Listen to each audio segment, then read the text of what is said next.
सिंगरौली में बढ़ती हुई बेरोजगारी में जहां शिक्षित युवा बेरोजगार काम की तलाश करते दर बदर भटकते हैं, वहीं नौकरी दिलाने के नाम पर दलाली भी चरम सीमा पर है। एक बड़े राजनीतिक दल के नेताओं ने इस मामले में इसे अपना साइड बिजनेस भी बना रखा है। ऐसा एक मामला इस समय चर्चाओं में है। देखिए पूरी रिपोर्ट। सिंगरौली में युवा बेरोजगार काफी परेशानियों को होने के साथ साथ यहाँ पर बेरोजगारी चरम सीमा पर है। बेरोजगारी एक बहुत बड़ी समस्या बनकर हालात ये है कि सत्ता दल के लोग, चाहे विपक्ष के लोग, दलाली का अपना धंधा बना करके जो यहाँ पर आउटसोर्सिंग कंपनियां यहाँ पर काम कर रही है, ओवरलोडेड का काम कर रही है, उसमें लाखों पैसा लेकर युवा बेरोजगारों को रोजगार दिलाने का एक धंधा बना लिए है। उसी संदर्भ में एक मुद्दा इस समय काफी सुर्खियों में है, चर्चा में है। बताना चाहूँगा मनोज दुबे जो प्रतिष्ठित व्यवसायी हैं, उनके ऊपर कहीं न कहीं पंकज शुक्ला नाम के एक शख्स ने आरोप लगाया है या बातें कही है।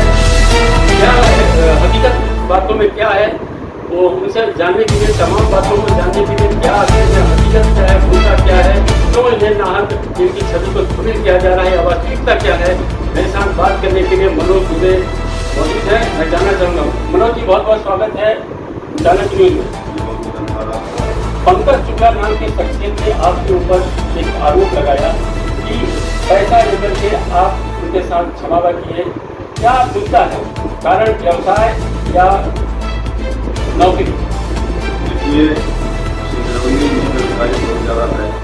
खासकर हमारे जितने रिश्तेदार के बच्चे पढ़ लिख करके बेरोजगार हो रहे हैं। हम लोग व्यवसायी सिंगरौली के व्यवसायी हैं।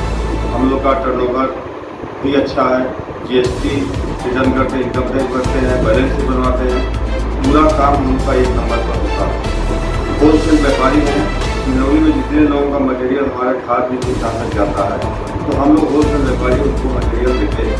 चलिए, व्यवसाय की अलग चीज है। आरोप आपको लगा है कि आप लाखों रुपए लेकर के पंकज शुक्ला का आपने इधर से उधर भटका रहे हैं। क्या कहेंगे, आरोप को लेकर क्या कहेंगे? देखिए, पंकज शुक्ला हमारा रिश्तेदार है। एक करीब मार्च की बात है, मार्च में मेरे पास मिला हो, बोला भैया हमको कुछ लोगों को रोजगार करवा दीजिए, मैं बेरोजगार घूम रहा हूँ, हमको ये बिजनेस करवा दीजिए धंधा। तो बोला मैं दुकान करता हूँ गाँव में, तो हमको भी धंधा करवा दीजिए। तो बोला ठीक है, धंधा करना तो बुकिंग चल रही है, हमारे व्यवसाय में बुकिंग चलता है।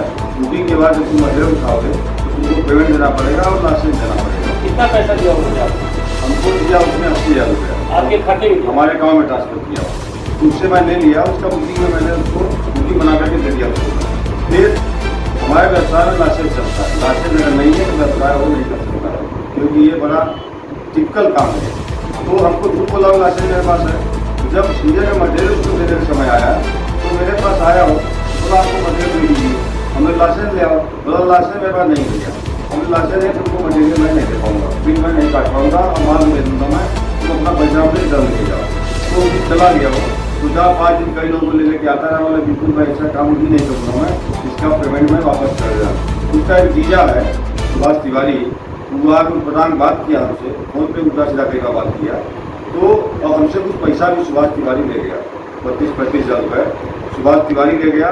उसके बाद जब वो पंकज को मैं बोला कि उनको मैं मटेरियल लेने में पैसा ले जाओ, बोला हमको पैसा 80,000 दीजिए। हमने सुभाष जो पैसा लिया है उसको दिलवाया है, तो सुभाष का पैसा माइनस करके तुमको मैं पैसा बाकी 45,000 रुपये वापस। पैसे की बात है, पैसा आपके खाते में 80,000 पंकज ने दिया, क्या वो पैसा 80,000 आपने वापस कर दिया? बिल्कुल, ऑनलाइन ट्रांजेक्शन मैंने उसको रिटर्न कर दिया पूरा। फिर क्या दिक्कत है कि उसका कहना है कि नौकरी के नाम पर वो आपको पैसा दिया, नौकरी के नाम को लेकर के पैसा लेकर के आप उसे गुमराह करते हैं? देखिए, मैं यहाँ का राजनीतिक व्यक्ति हूँ, सम्मानित व्यक्ति हूँ, व्यवसाय में भी एक सम्मान है और राजनीति में एक सम्मान है।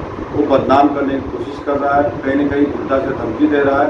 ये सुभाष तिवारी बोला था एक दिन कि अब तुम आप 5 लाख रुपए का हम क्लेम रिपोर्ट करेंगे, दावा करेंगे, वसूली करेंगे। हमने देखो, हम लोग जो है ऑनलाइन काम करते हैं, ट्रांजेक्शन मेरा 1 नंबर का, तुम प्रधान बात करो, गलत बात मत करो हमसे। 2-3 बार उसको मैंने माफ़ किया, लेकिन जब हमको अभी सोशल मीडिया पर उसने उसका मैं स्टेटमेंट देखा मैं और पेपर में मैं देखा, हमको बड़ा बेइज्जत महसूस हुआ। हमको, मेरा परिवार और मैं बिल्कुल बहुत आहत हो गए, बहुत हमको अपमान महसूस हुआ।